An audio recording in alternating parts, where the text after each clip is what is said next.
Howdy folks, and welcome to the Hillbilly Kitchen. Today we're making fried green tomatoes.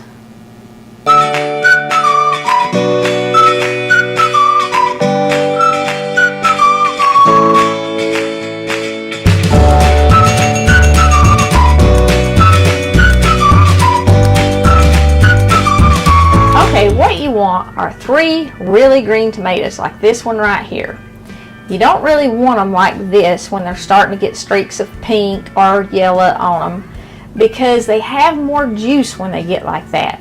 And juice is the #1 thing that causes fried green tomatoes to be mushy. And mushy fried green tomatoes just ain't that good. But I'm going to show you some tricks on how to get your fried tomatoes really crunchy.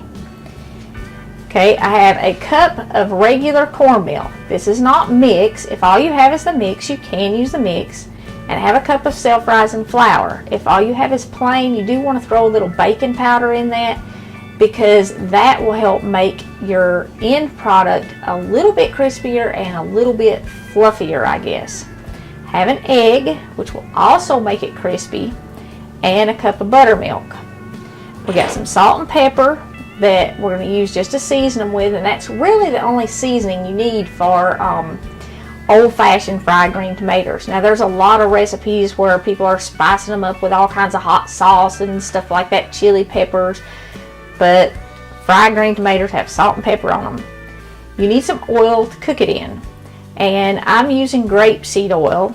There is no reason why you can't continue to enjoy fried foods that you love if you choose fats to fry them in that don't have saturated fat, that don't have trans fats, that aren't processed like Crisco and stuff is processed.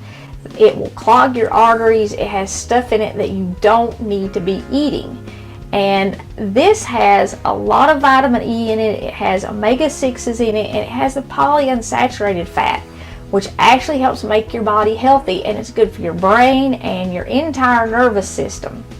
So there are certainly healthy oil choices, and there are healthy fat choices. So you can continue to enjoy your fried foods. Now, if you want to flavor this a little bit more, if you're not crazy about the taste of grapeseed oil or olive oil or something, and you want more flavor in it, you can add a tablespoon of butter to it, or even a tablespoon of bacon grease, which will give your fried food maybe a flavor that you prefer more. So there are healthy oil choices. Now what I've done over here is I've already sliced these about 1/4 inch thick, and you can see that juice dripping off of them. I'm going to show you how I did that. We're going to slice this one about 1/4 inch thick, and I want to start with this end. You want to discard the ends. You don't want to leave that skin part on there, and you don't have to slice way down and waste half your mater. You can cut this core out, the stem where it was on the vine.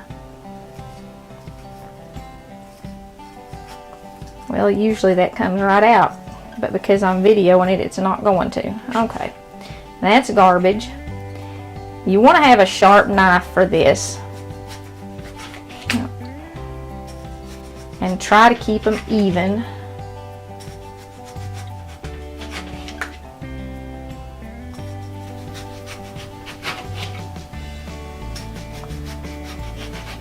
Oops, that one got a little thin.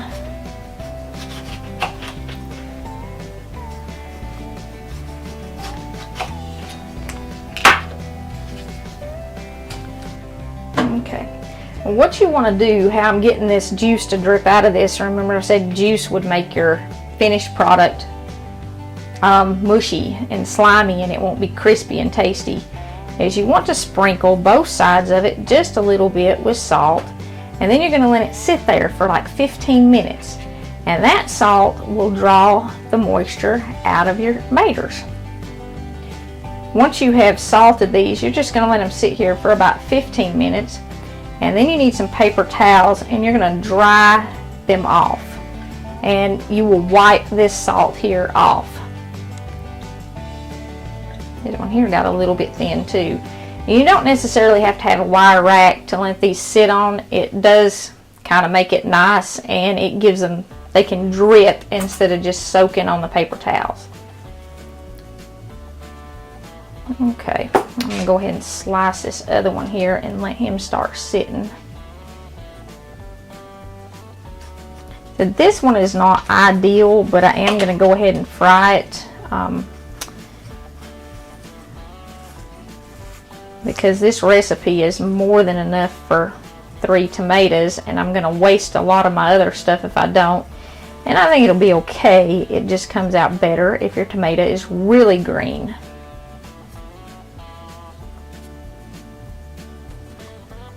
You do want to cut out any little spots that are in them. You don't want to leave those on there.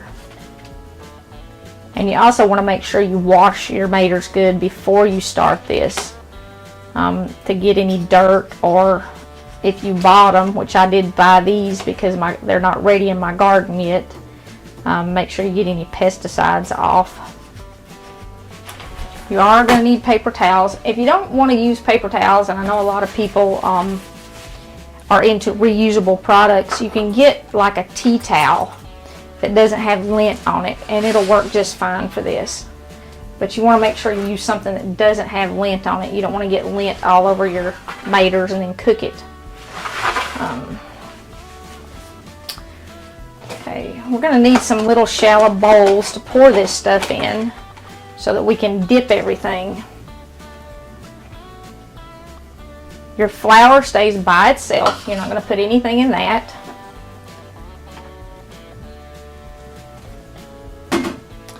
Beat your egg up just a little bit.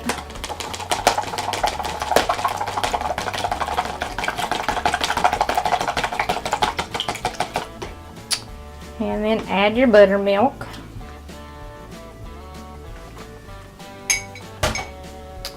And mix that together.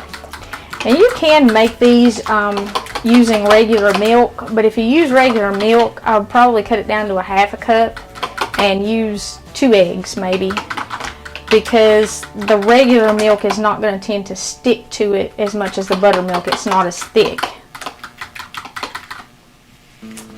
Okay, and in the third bowl, I'm going to pour my cornmeal, and that's going to be the last thing we dip these in.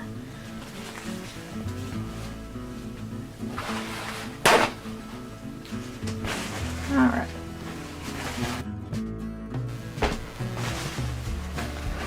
Now, these tomatoes that have been sitting for about 15 minutes, what you want to do is blot that off. And like I said, you're going to wipe all that salt off that you first put on there. And you can see how much liquid is in that one slice.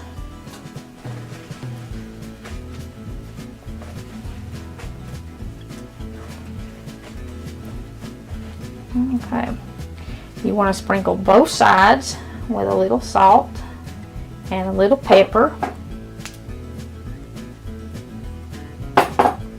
And you do this to taste, to suit you. If you like a lot of pepper, put a lot of pepper.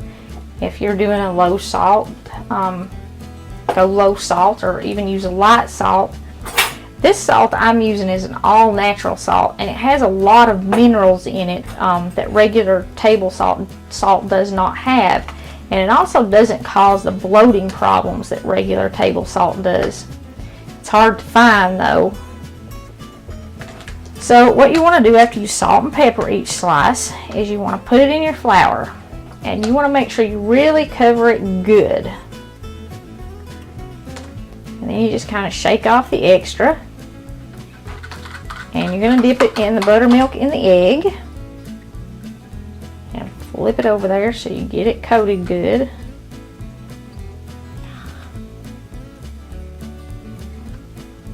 Let it drip off a little bit. And then you're going to put it in the cornmeal and coat it good with that.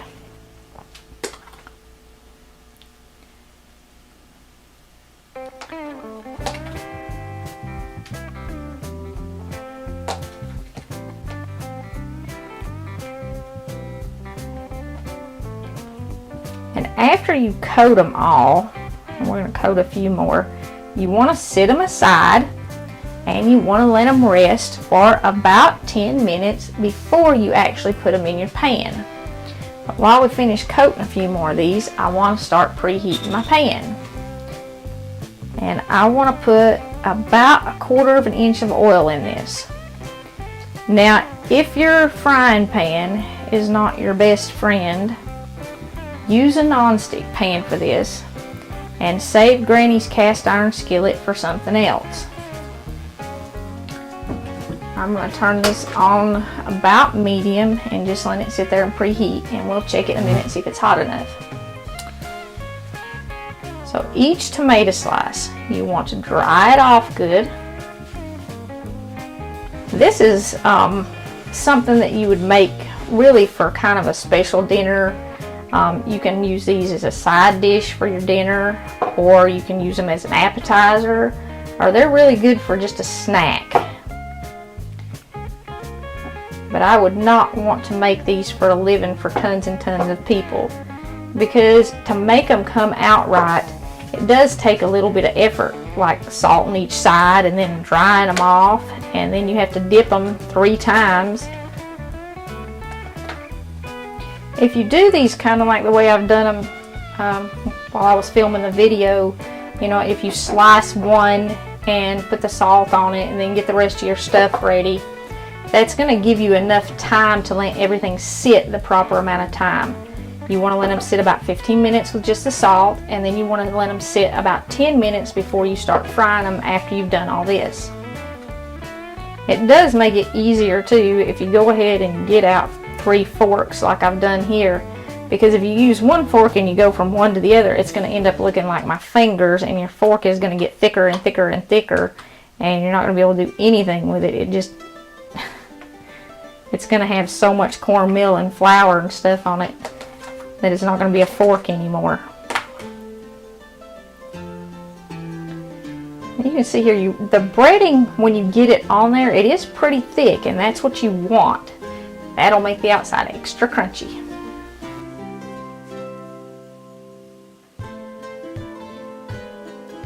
To check the oil, you can just sprinkle a little bit of your cornmeal in it, and when it starts popping, it's hot. That's not popping at all, so our pan's nowhere near ready yet. Okay, you can see now that the little bit of cornmeal that I dropped in here, the oil is kind of starting to sizzle around it. So I can actually start adding the tomatoes to this pan now, and they will fry. Now if you put them in here before the oil gets hot, they'll get soggy and they'll stick to the bottom of the pan. You don't want to put too many in at one time. You don't want to crowd them. You want to keep them spread out. That's why I said this is a slow process, and to make them right and to make them come out crispy, it's going to take some time and some care. It's not something I'd want to do for a couple hundred people. But just place them one at a time. You will have to adjust your temperature on your pan as you cook these, because if it gets too hot, they'll burn. But if it's not hot enough, like I said, they'll get soggy and they'll stick, and you don't want that. And you can see this is barely hot enough, and it's not really hot enough over here at the edge because it's not sizzling over here. It's just sizzling toward the center. I'm going to give it a minute before I put more in there, because adding these will drop the temperature even more. Okay, we're going to let these cook about 4 minutes per side, but you want to get them golden brown. Now while those are cooking, I want to give you another option, and this is something that I really like, and not everybody does, but fried green tomatoes, because they are green tomatoes, and because you're dipping them in that buttermilk, they can tend to be a bit on the tangy side, which a lot of people really like that. I mean, that's what they like most about them. But you can also add just a little pinch of sugar as you're adding your salt and your pepper. You don't want to get carried away. You want to put it on there about like what you do your salt and your pepper. And I think that really makes them taste good. You're not making them super sweet. You're just adding a little sweetness to them, a little bit of flavor. And I only do that on one side. If you like them sweeter, of course you can add more. And the sugar also tends to help them brown. So if you're having trouble browning them, if you've tried them before and you could not get them brown, add just a sprinkle of sugar on there. But it's just another way to eat them. And like I said, not everybody likes it, but I really do. And in fact, I prefer mine with sugar over the ones without sugar. and you just dip it the same way.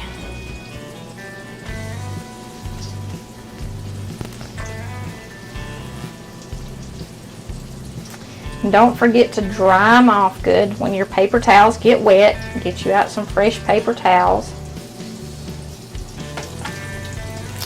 Well, I'm only about halfway done breading these, and I can tell right now I'm going to have to get out some more cornmeal. So let's just do that.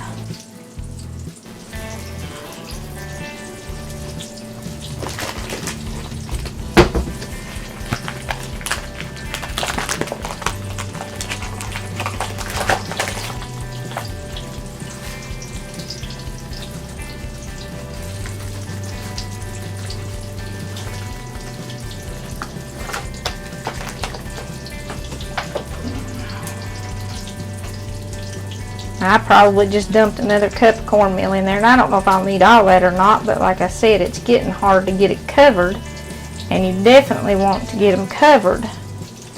So I don't want to struggle and try and scrape cornmeal out of the bottom of the pan. That's what makes them good.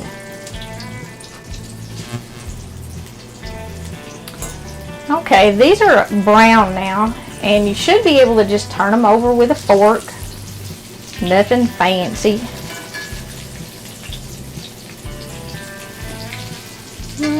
I could have used maybe another second, been rolled around a little bit.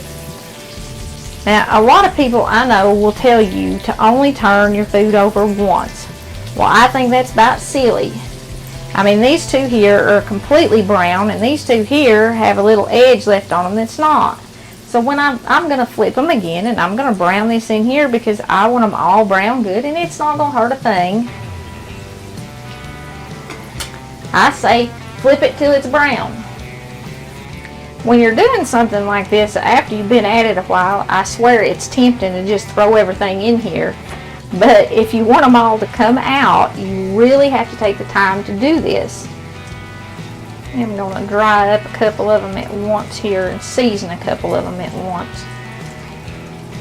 You know, you don't have to dry them all individually and season them all individually like what I have been doing. You can do a few at a time, but you don't want to do too many at a time because the salt will continue to draw moisture out. And if you do like 6 or 7 slices, by the time you get them breaded, they're going to be soaking wet again, and you really don't want that. The sugar also will draw out moisture, so you don't want to do too many at one time.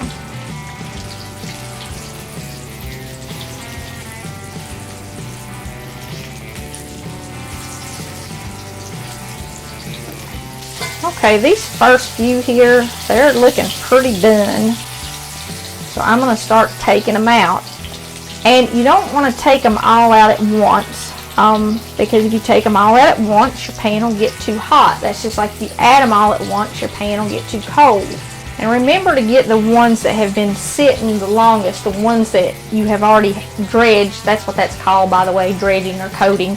The ones that you have already coated and they have been sitting for a while, where your cornmeal and everything is moist.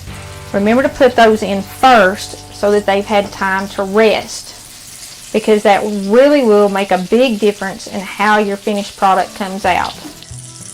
You can just drain these on paper towels. You don't have to have a rack, but a rack really works a whole lot better, and it keeps them crispy. So if you've got a rack, definitely use a rack to drain them on. And if you don't have a rack, you can get a rack at those Dollar Tree stores, 2 of them for like $1. They're not very big, but they're the size I have over here, and they work great for stuff like this. So get you a couple of racks. That one there still is not quite done. And like I said, I want him good and crispy. So we'll leave that in there. And you can tell where I've added these 3, my oil really is not sizzling as much as it was. So you have to be careful when you're adding them. Don't do too many at one time. You always want to serve your fried green tomatoes while they're hot, because they're not good once they get cold. But if you choose a lighter oil like the grapeseed oil, they're not going to taste greasy even once they do get cold. And if you look over here in my pan, you can see that most of the oil I put in there is still in there. That's because oils like that don't absorb as much into your food, and it tends to be crispier as it cooks rather than getting soggy. So you can serve these just as a snack.